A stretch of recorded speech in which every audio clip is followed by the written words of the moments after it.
What's up, guys? It's raining in LA. Got someone building furniture above me, but we're gonna push through, shoot this video despite any noise or issues. Watching yesterday's video, I realized that I really need to slow down when I talk. I definitely speed through my points, so I'm gonna make it pretty clear and concise today what I'm talking about.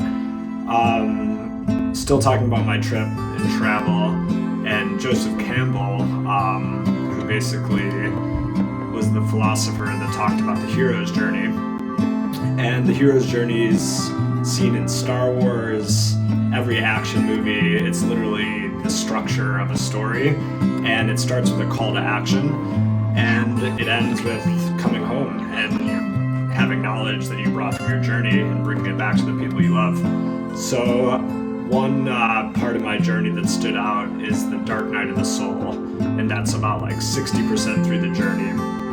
And it's when all goes to hell, you've lost all spiritual connection, you're in the deepest pits of despair, and you're ready to give up. And that's usually when you push through and everything you've been looking for just floods in.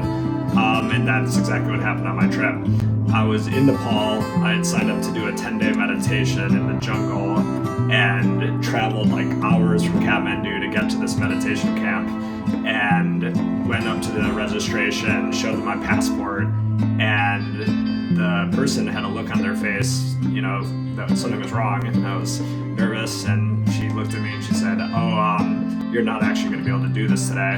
And I said, why? And she said, your visa is going to be expiring while you're in, and since it's 10 days, you need to have a longer visa if you want to do this.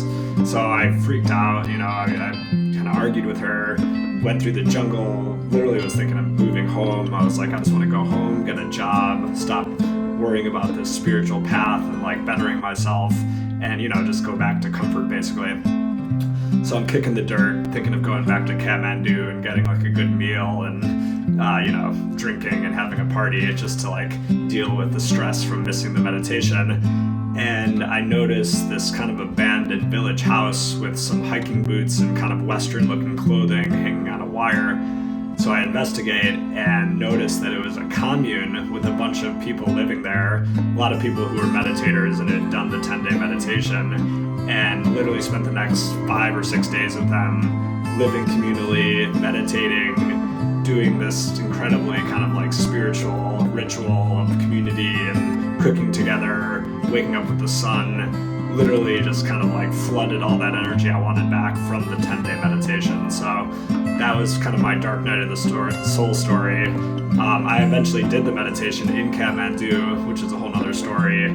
That was totally life-changing, and that was also very difficult, but pushing through that, I left that center on fire again, connecting with all these similar people. So in life, just look out for when you're really in a pit and thinking that it's kind of the end of the journey, because that's usually when you're pushing through and finding all the fruit that you've been looking for. Have a good day, guys. Talk to you soon, tomorrow actually.